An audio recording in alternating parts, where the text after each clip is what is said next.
Irmão, se alguém trouxe a sua oferta, a sua contribuição, pode colocar junto às outras lá, se tiver trazido. Se não tiver trazido também, não tem problema, essa é a casa do Senhor, onde é o Espírito Santo de verdade. Eu não vou aqui ler um trecho da palavra da oferta, não, para não estourar o tempo. Já vou entrar depois na palavra da Santa Ceia, amém?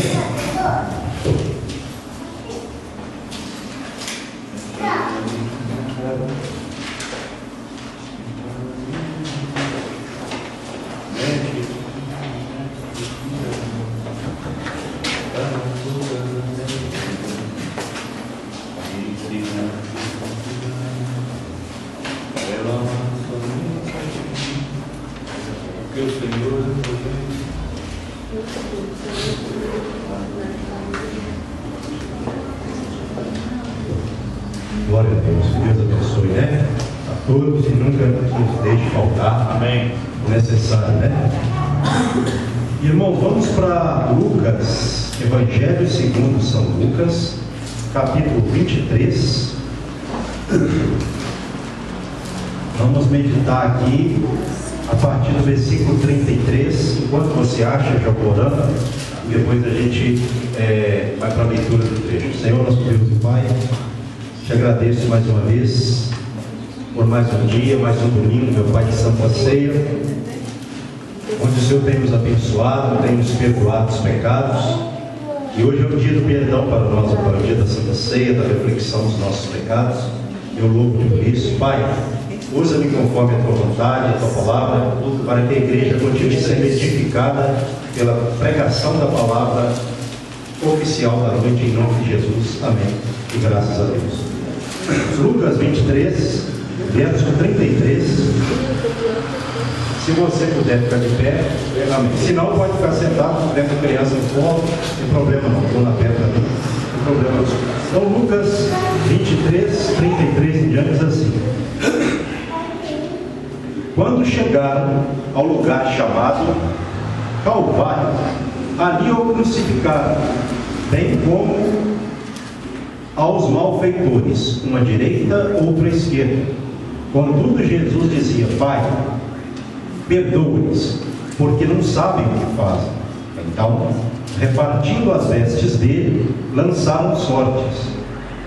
O povo estava ali e a tudo observava. Também as autoridades zombavam e diziam: salvou os outros e a si mesmo se salve, se é de fato o Cristo de Deus, o escolhido. Igualmente os soldados o escarneciam e, aproximando-se, trouxeram-lhe vinagre, dizendo: se tu és o rei dos judeus, salva-te a ti mesmo. Também sobre ele estava esta epígrafe, em letras gregas, romanas e hebraicas: este é o rei dos judeus. Amém. A igreja pode se assentar. Irmãos, nós conhecemos, os evangelhos, eles narram, a história da crucificação de Cristo, o sofrimento, tudo que Jesus passou por nós. E nesse trecho aqui diz que quando chegaram ao lugar chamado Calvário, o Gólgota, lugar da caveira, são nomes para o mesmo local. Ali o crucificaram, bem como aos malfeitores, uma à direita, outra à esquerda.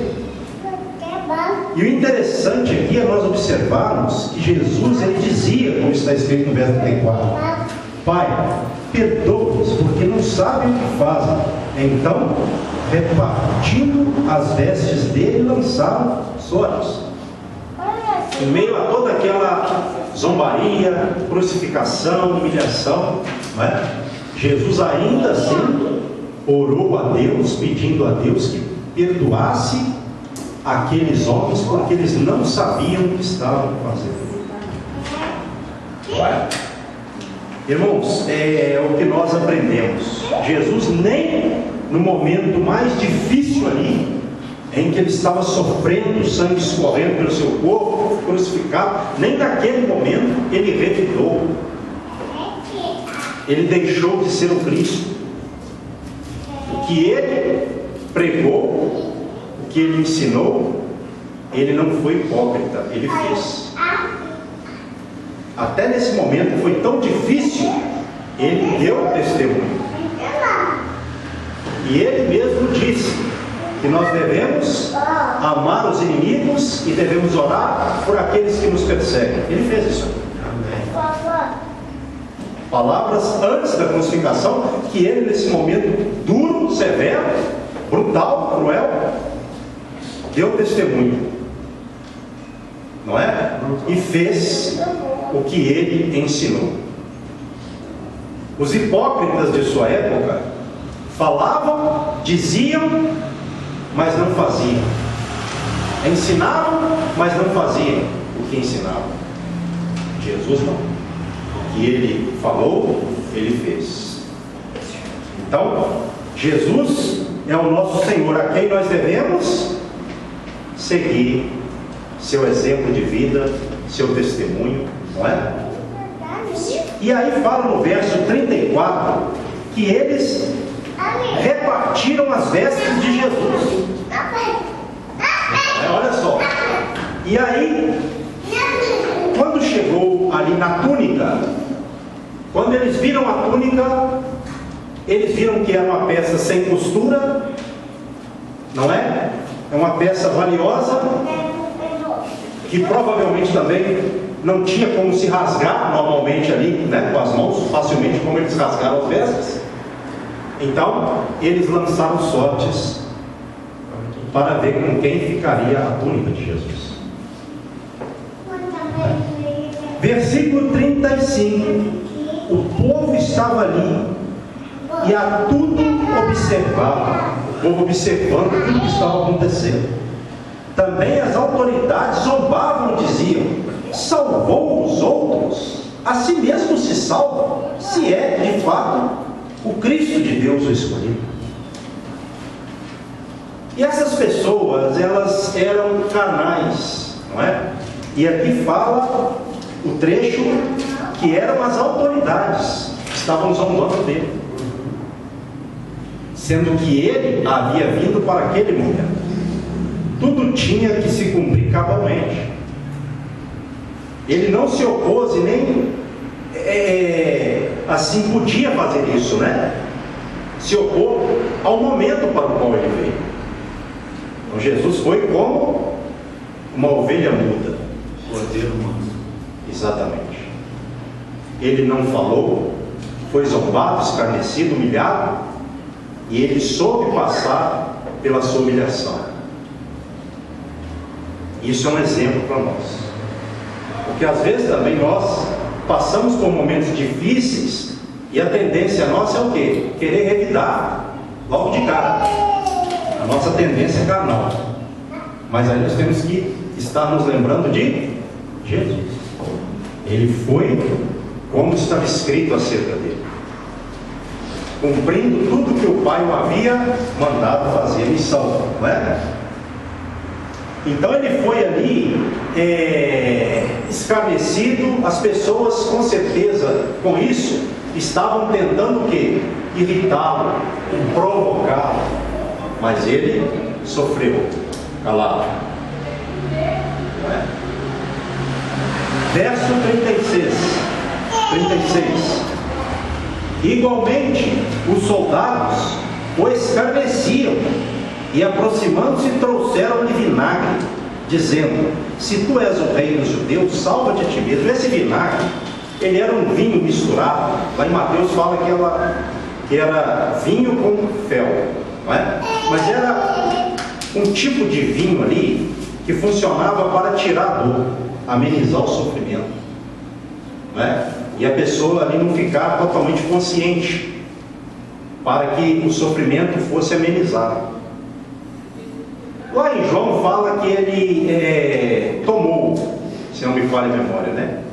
E em Mateus fala que ele provou e rejeitou. Então nós devemos ficar com a versão de Mateus.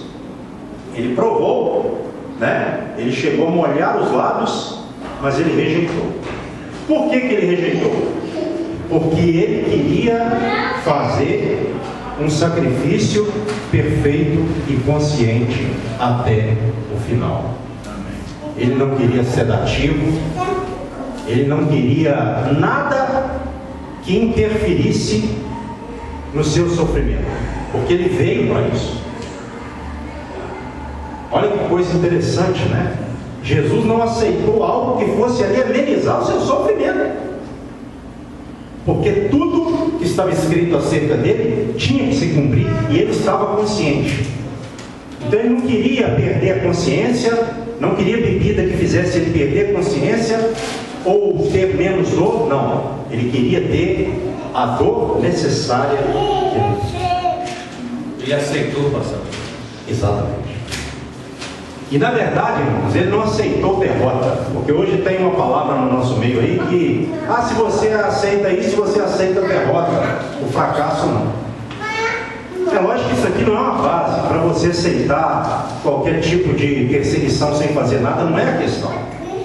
Porém, acerca do nosso chamado, nós temos que aceitar também como está escrito. Porque, com certeza, querendo ou não, uma aplicação para nós, né? Vem coisas para tentar nos distrair, para que nós soframos menos, para que nós peguemos um caminho até errante, um atalho, e cabe a nós. Cada um está rejeitando também. Por quê? Porque a palavra de Deus para nós, ela tem que se cumprir em nossa vida na medida do possível, do jeito que está escrito. É lógico que não com Cristo, porque Ele fez o sacrifício perfeito, para que por meio do sacrifício dele, nós tivéssemos acesso a Deus como temos. O nosso tem defeito, com certeza. Cristo, Ele foi e é o Cordeiro Santo de Deus que tira o pecado. É por isso que nós temos que estar focando em quem? Em Jesus. Jesus é tudo.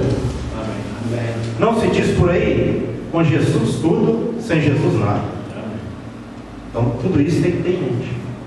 Quando vier alguma coisa para poder te tirar do foco, você tem que discernir. Calma lá, será que isso aí não é uma coisa que a princípio é boa, mas vai interferir no propósito de Deus para a minha vida? Você tem que pensar. Porque o diabo coloca também o quê? Facilidades para a pessoa, caminhos mais fáceis para a pessoa, para que a pessoa ela se iluda e pense assim, poxa, às vezes até pensa assim, isso é de Deus, não é? Mas não, lembre-se disso. Verso agora de número 38. Também sobre ele estava esta epígrafe em letras gregas, romanas e hebraicas: este é o rei dos judeus. Então, nós observamos por que essa epígrafe, essa escrita, né, estava na placa que foi colocada ali na parte de cima da cruz, logo acima da cabeça de Jesus. Por que estava escrito dessa forma? Por que Pilatos, ele que deu a ordem para que fosse feito assim? Porque esses três idiomas eram os idiomas predominantes do mundo antigo: latim, então Pilatos, ali até sem saber, ele contribuiu para dizer assim: olha, o mundo hoje está sabendo que Jesus Cristo é o rei dos judeus. Eles até quiseram fazer com que aquela escrita fosse tirada, mas não foi, porque eu creio também que isso tinha um teor profético. Ou seja, Jesus, nas línguas predominantes do mundo inteiro, ele é o rei dos judeus. Isso é muito forte, não é?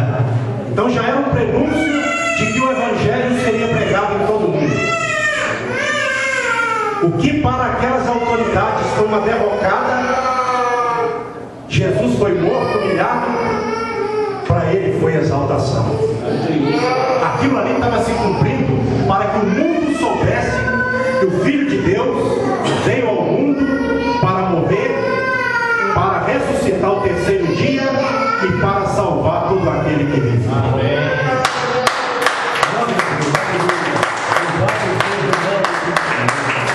Isso é muito forte. Detalhes da Bíblia que nos fazem pensar. Tudo isso é feito da cruz, poder da cruz. Então Jesus ali quietinho, sofrendo, mas sabendo que logo na sequência viria a glorificação, a exaltação. Amém. Assim é para com o cristão também.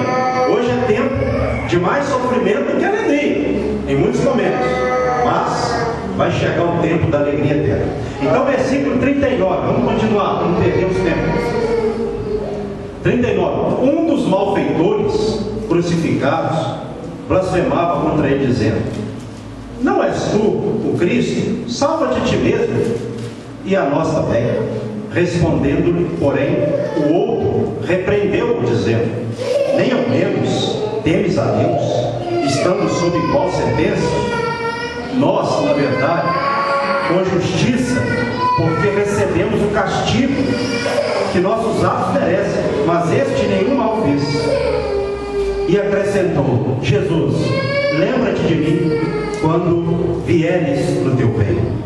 Jesus lhe respondeu: em verdade te digo que hoje estarás comigo no paraíso. Amém. Então, irmãos, esse é um dos trechos também muito mencionados, né? Um dos muito mencionados é esse aqui, onde, se você for lá no Evangelho, interessante, às vezes eu falo isso, um dia eu lendo a Bíblia, porque é bom você sempre ler, você vai aprendendo mais. Lá na narrativa de Mateus, fala que os dois começaram a ofender Jesus.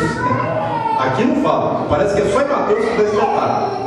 Então, harmonizando Mateus com Lucas, esse aqui, ele parou e pensou: calma lá, se ele realmente, como está lá em Mateus, né, estava zombando, ele refletiu e ele teve a revelação, como ele mesmo disse aqui: nós merecemos, nós estamos recebendo segundo o que nós fizemos, mas este nada fez. Aí em seguida ele fala com Jesus: Senhor, lembra-te de mim quando vieres no teu reino. Olha que coisa maravilhosa, né? Muito se fala do ladrão da cruz, um homem que estava ali crucificado, punido, com certeza morreria como morreu brutalmente, mas ele lembrou-se. O Espírito Santo ali levou ele a essa reflexão. E ao arrependimento. Isso, levou ele ao arrependimento. Ele influenciou. Estava de forma merecida. Os dois estavam de forma merecida. Só que isso. Exatamente.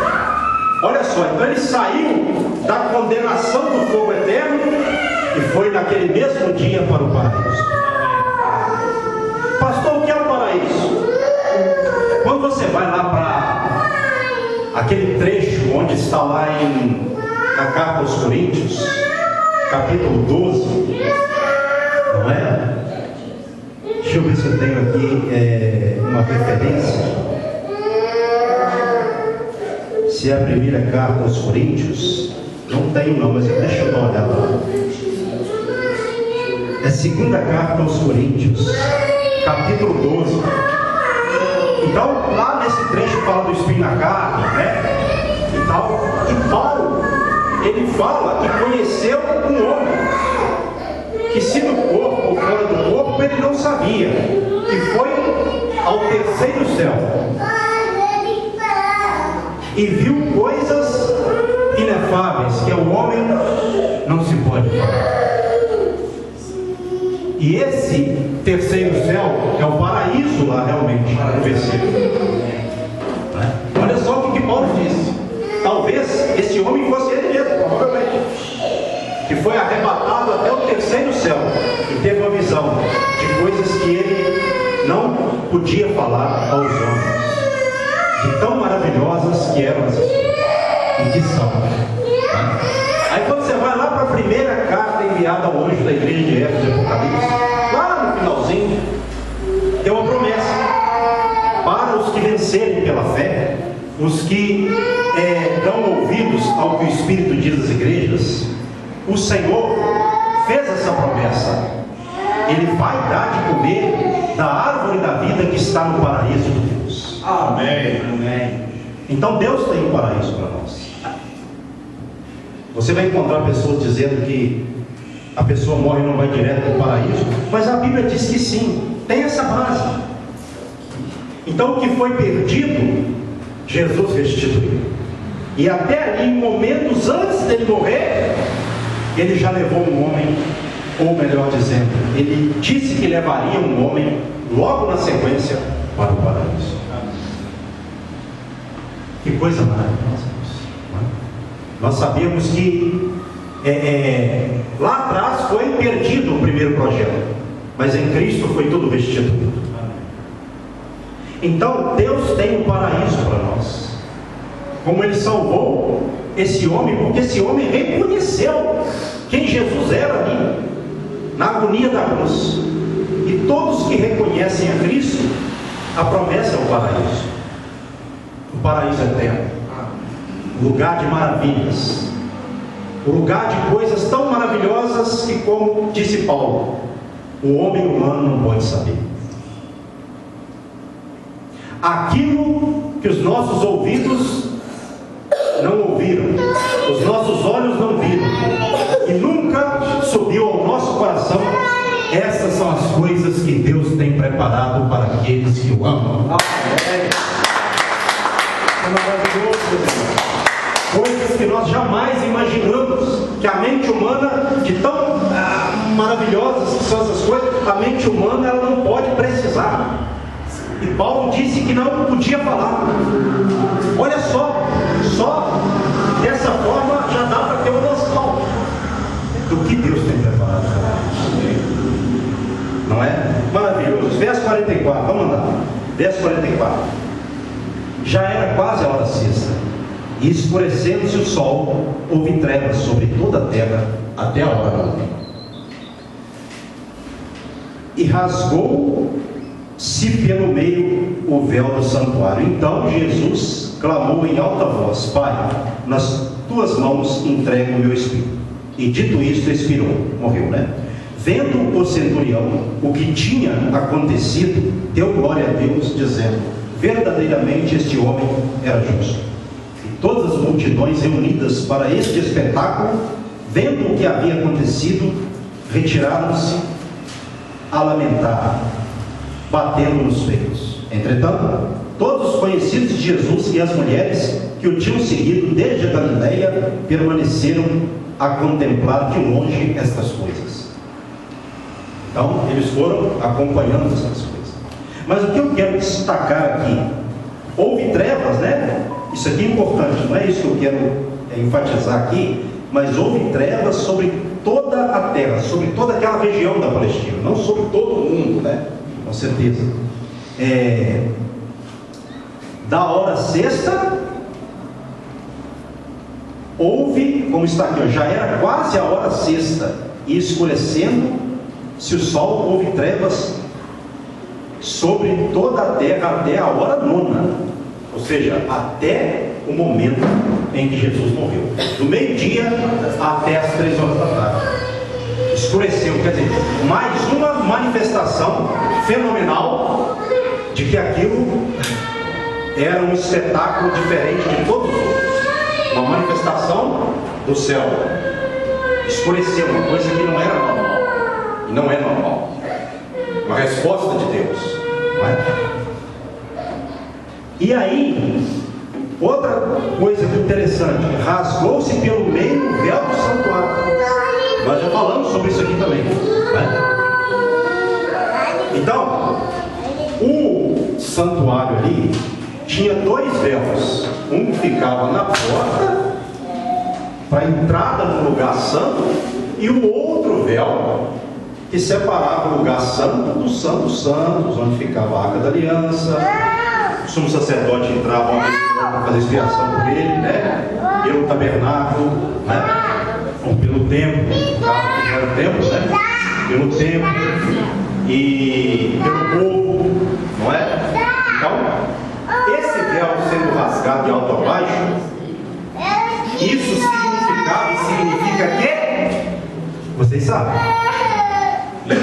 Agora, a gente tem livre acesso para chegar ao Pai sem ter um intercessor, algum homem intermediário, né? Pois quem agora é o tal que chama-se Jesus Cristo, o intercessor entre Deus e Jesus. Exatamente. Olha só, então Jesus, como o amado irmão Gelson disse, ele nos possibilitou, efeito da cruz também, a ter um acesso livre a Deus. Hoje, por meio de Jesus Cristo, somente por meio dele, nós temos acesso a Deus. Maravilhoso isso, né? É uma coisa que, olha só, quando você olha para o Antigo Testamento, muitos sacrifícios eram feitos, né? Segundo os rituais, os preceitos, os sacerdotes, era uma coisa assim gigantesca, né? E agora, somente pelo sacrifício de Cristo, nós temos acesso a Deus. O único sacrifício que foi o perfeito. Todos aqueles, de certa forma, eram imperfeitos.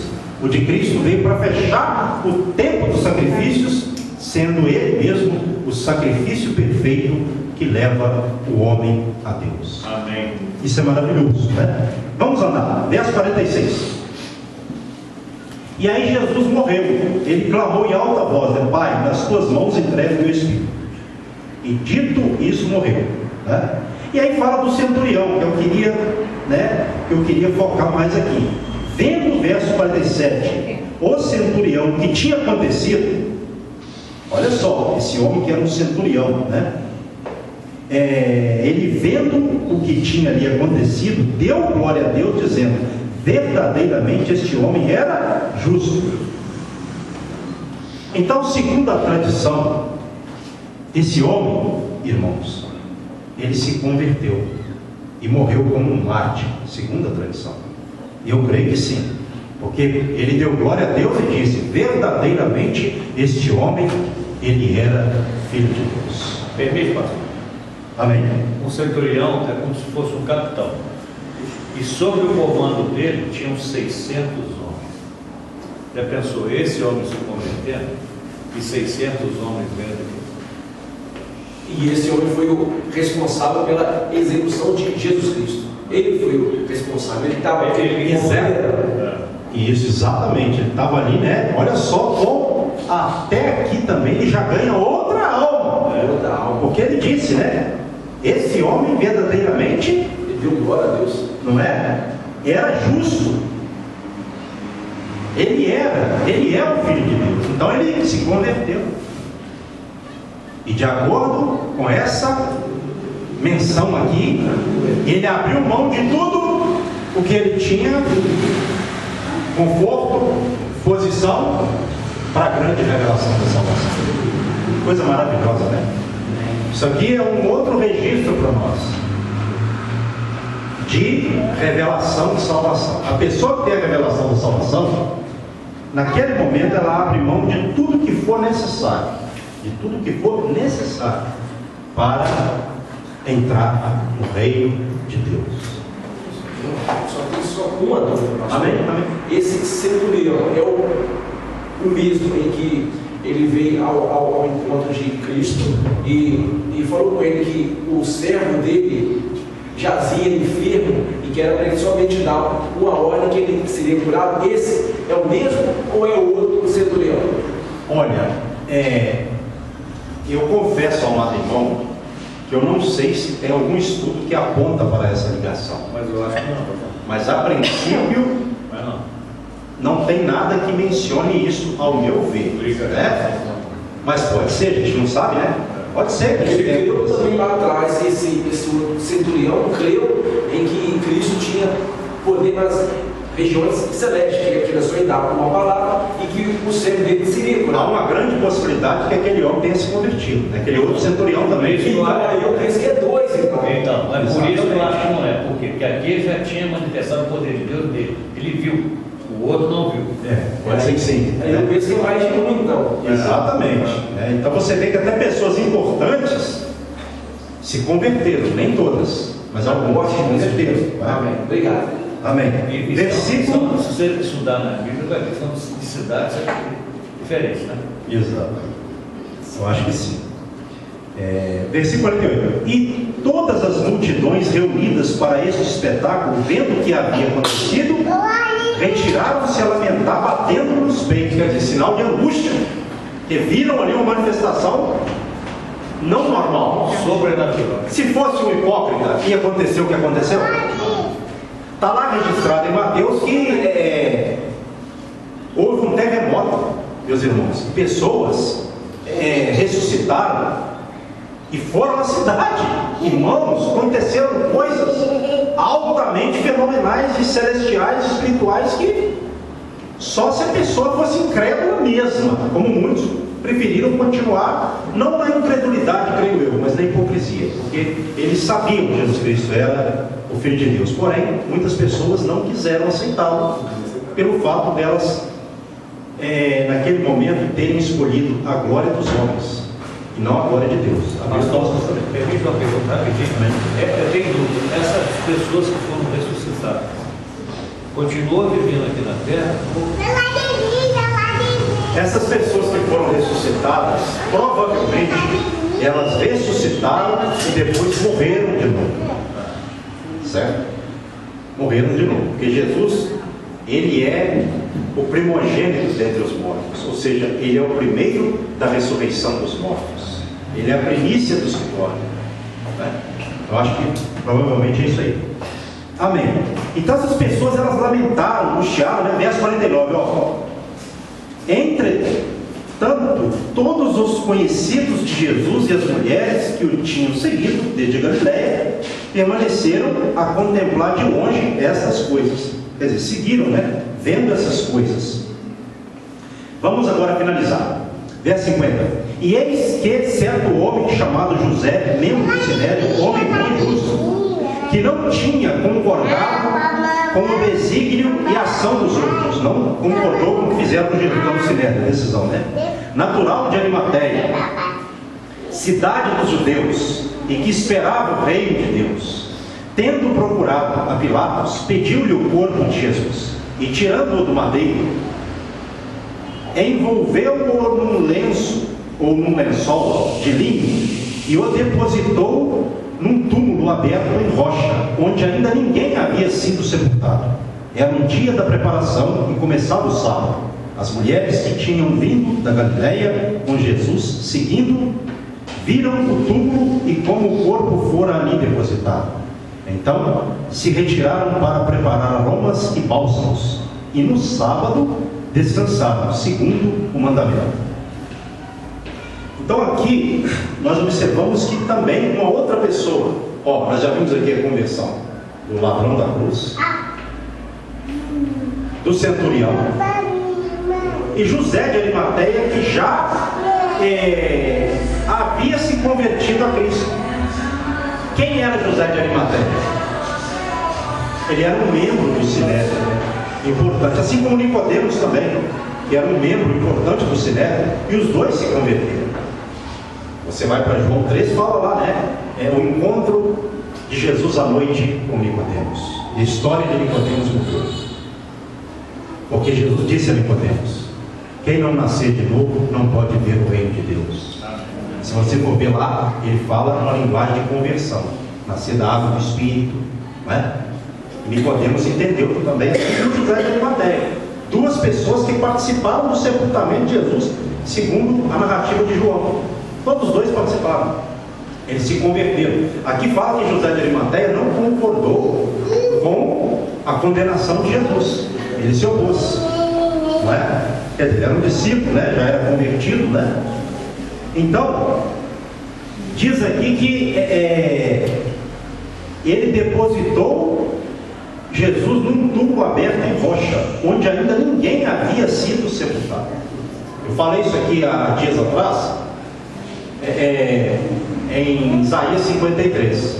Provavelmente José de Arimateia mandou fazer esse túmulo para Jesus. Por quê, pastor? Porque ali não era normal enterrar e fazer túmulo. Então, como José de Arimateia já era convertido, sabia da decisão da condenação de Cristo, a Bíblia não fala isso, mas dá a entender. Isso é uma interpretação. Ele já logo mandou fazer um túmulo novo na rocha para depositar Jesus e enterrar Jesus com dignidade. Coisa maravilhosa, né?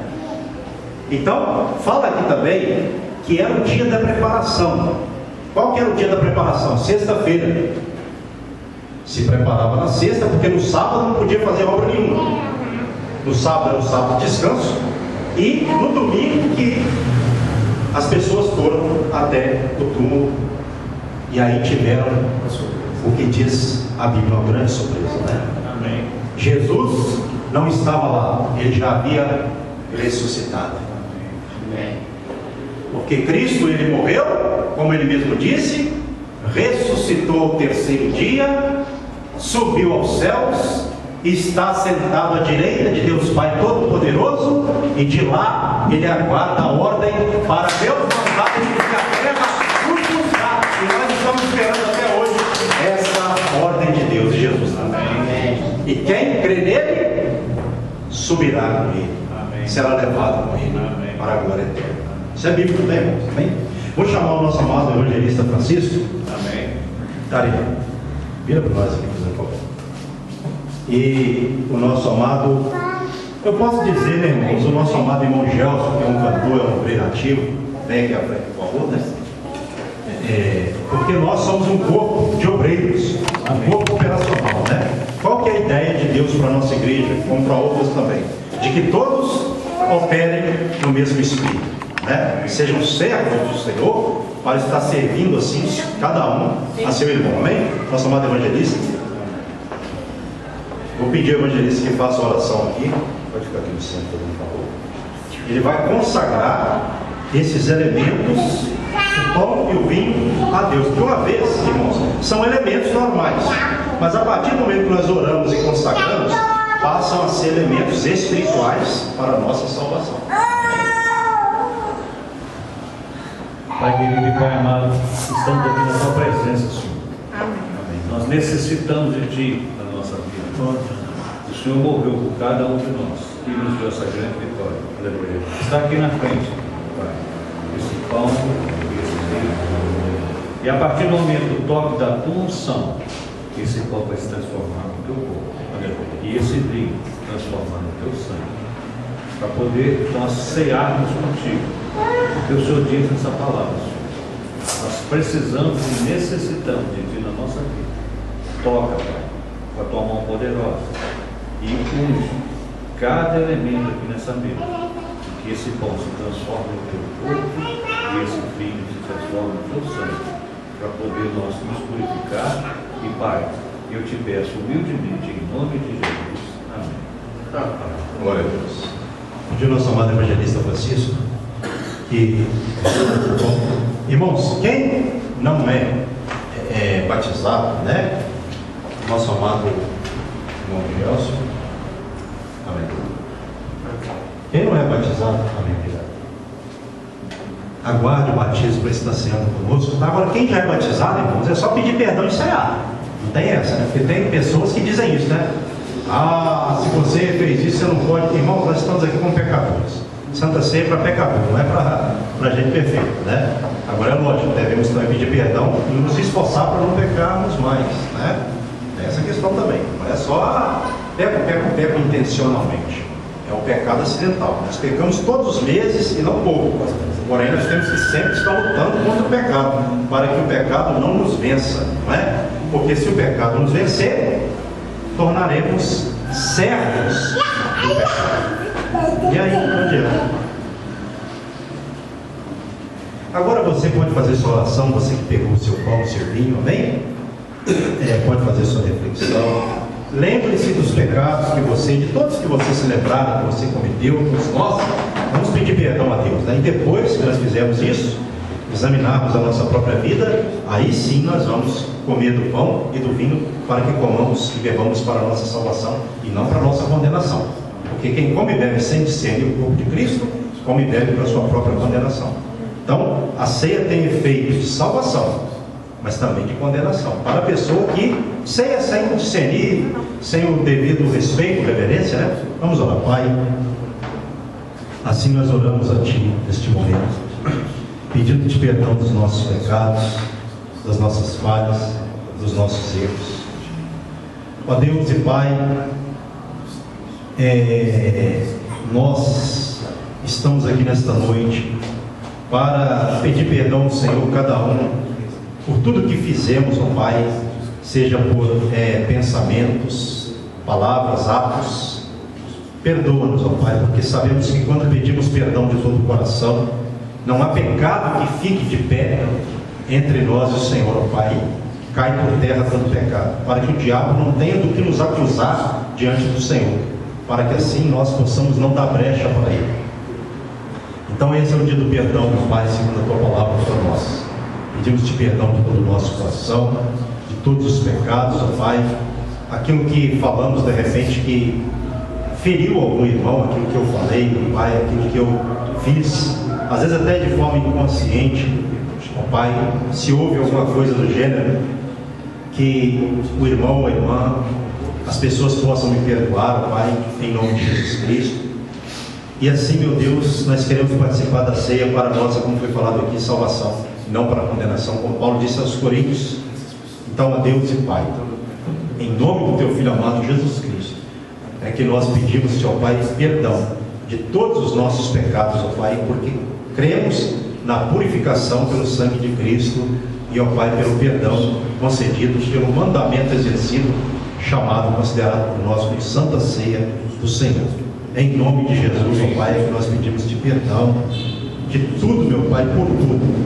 Amém e graças a Deus.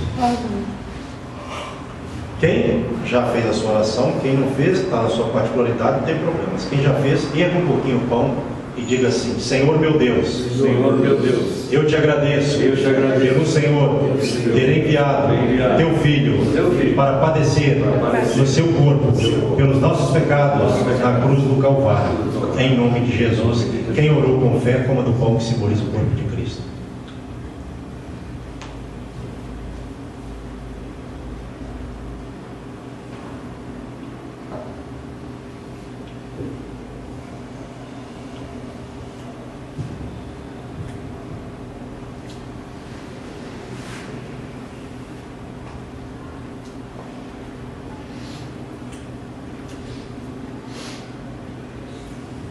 Erga um pouquinho o cálice. Se você já acabou de comer o seu pão, diga assim, de igual forma: Senhor meu Deus, Senhor meu Deus, eu te agradeço, pelo Senhor ter enviado teu filho para verter o seu sangue na cruz do Calvário para a purificação dos nossos pecados, em nome de Jesus. Senhor, por meio deste cálice de vinho que simboliza o sangue de Cristo, eu renovo a minha aliança com o Senhor e com cada irmão da amada igreja, em nome de Jesus. Eu oro com fé pelo cálice.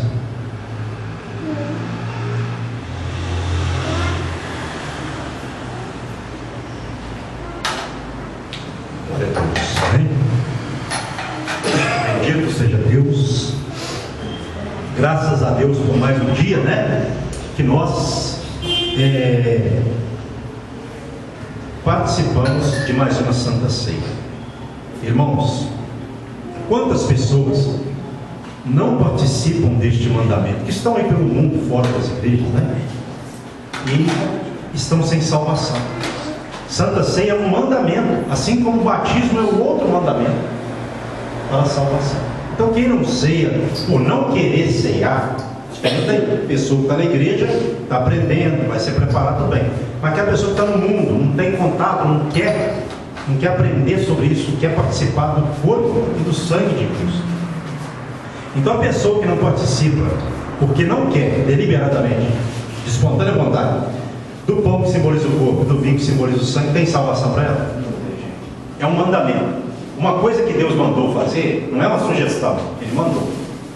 Se Ele mandou e eu não fizer, a gente tem que entender na Bíblia o que é mandamento e aquilo que é um ensinamento que de repente a gente nem precisa de tanto fazer. Está no campo, às vezes mais sugestivo. Santa Ceia não. Santa Ceia é mandamento. Isso aqui, qualquer cristão tem que participar. A pessoa, por exemplo, eu não sou batizado, tem que procurar batizar, aprender, para se integrar ao corpo de Cristo e mais rápido que ela puder estar na condição para ceiar. Porque isso aqui, quando ele disse assim lá em na carta aos Coríntios, fazer isso em memória de mim, o que significa isso? Em memória do que ele fez na cruz do Calvário por nós. Por isso que hoje a mensagem foi da cruz. Então nós temos que ter em mente no dia da Santa Ceia o que Cristo fez na cruz por nós, o grande sacrifício maior de todos, marcando a história dele. Marcou um novo tempo depois da cruz por nós. Então temos que fazer isso em memória do que ele fez por nós, morrendo por nós de uma forma terrível como foi. Entendeu? Então por isso que a Santa Ceia não é qualquer celebração da igreja. É uma celebração de um mandamento em memória de Cristo. Amém? Isso é muito importante. Amém. Levante-se, se coloque sobre os seus pés, faça assim com as mãos em forma de receber. Pai, a todos eu abençoo com o teu amor, com a graça do Filho, presentes e ausentes, e com a divina consolação do Espírito Santo. Senhor, dê a todos um final de semana, meu Pai, de encorajamento, que nós continuemos no mesmo ânimo, na mesma consolação, na mesma coragem, para que terminemos a semana assim, comecemos a semana prática amanhã, meu Pai, na mesma unção, graça e coragem com a qual o Espírito Santo nos encoraja. Assim eu oro e os abençoo em nome de Jesus, amém. E que as palmas louvem a Deus, não vai embora sem dar a paz de Cristo para o irmão que está do seu lado, para nós terminarmos o culto em comunhão. Deus abençoe a todos em nome de Jesus, nossa amada irmã Cristina, nossa amada irmã Viz, e todos aí.